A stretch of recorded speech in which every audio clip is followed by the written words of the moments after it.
disappeared. Anybody remember Martin of the 80s? Adina Howard, Jamie Walters, DJ Scribble in his previous life? Well, your host Chris Connolly does, and he's tracked them all down for Ultrasound One-Hit Wonders. On this edition of Ultrasound, they're the songs we love. I like that song. No. I do. And the songs we love to hate. Boo! Oh, Lord. Oh. I hate that song. For the next 2 hours, Ultrasound takes you back, ready or not, to your favorite one-hit wonders of the 90s. We'll test your one-hit wonder IQ. Oh, wait, what's the name of that band again? Don't tell me, because I know this. Show you what it's like to go from the pop penthouse. I plan on being here for a long time, so everyone get accustomed to my face. To the outhouse. Record label was like, he's not the cash cow we thought he was. And where are they now? Only we know. Ultrasound, one-hit wonders.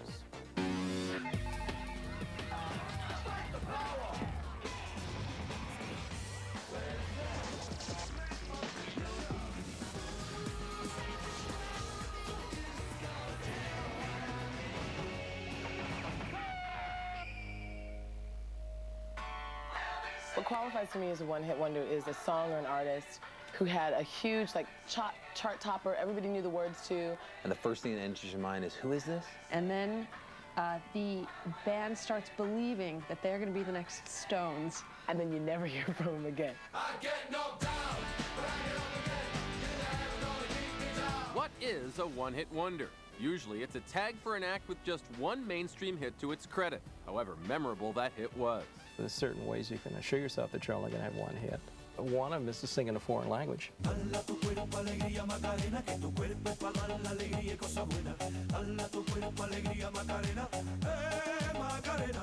Whether it's some really trivial obsession like Barbies,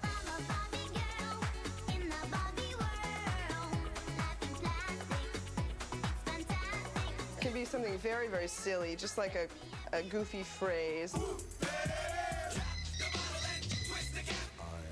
Sexy for my love. You're unbelievable. One-hit wonders have always been a part of rock and roll. I think you can point to pretty much any decade and come up with an artist who had a big hit. That was really true in the 80s because they needed a gimmick. You know, people weren't just allowed to be who they are and create good music and have it be accepted.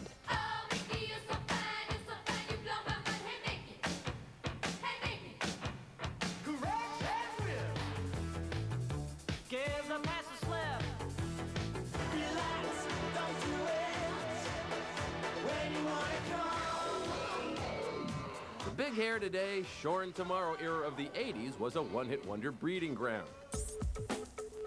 But even the cred-conscious 90s have produced their share of fabulous flameouts.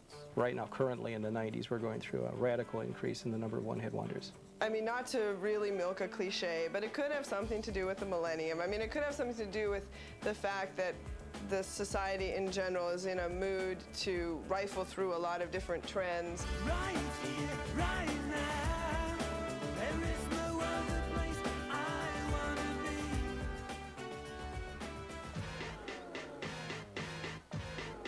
Often with these one-hit wonders, they package themselves in these insanely goofy ways.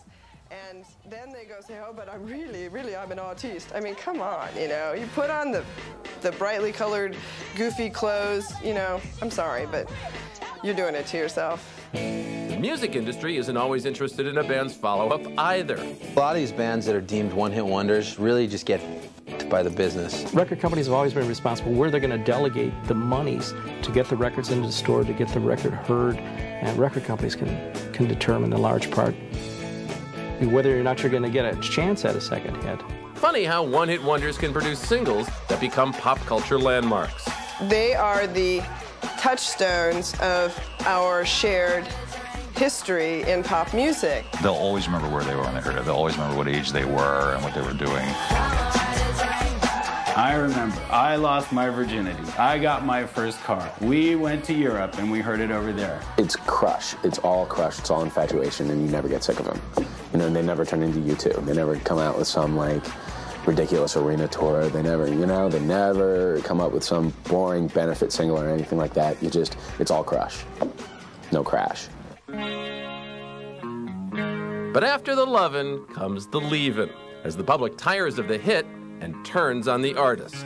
You hear the song once and you go, oh my God, I need to hear that song again, until you're just so sick of it and then you really can't hear it anymore. It comes on the radio and you can't wait to flip that dial, right? And I hate everything about you.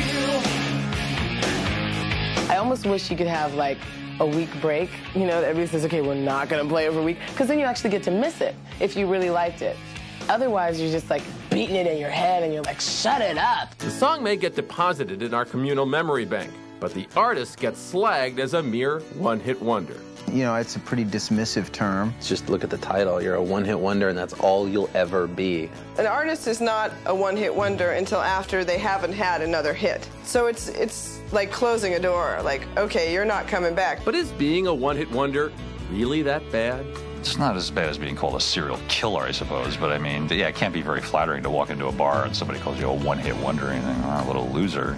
But you had that one hit, and that's good, It's what people pray for their entire musical careers, to have a hit. Better to go down in history, with something. When we come back, which of the following started his career as a break dancer?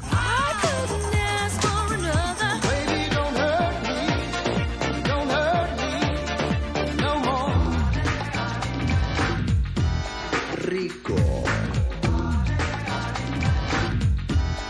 suave.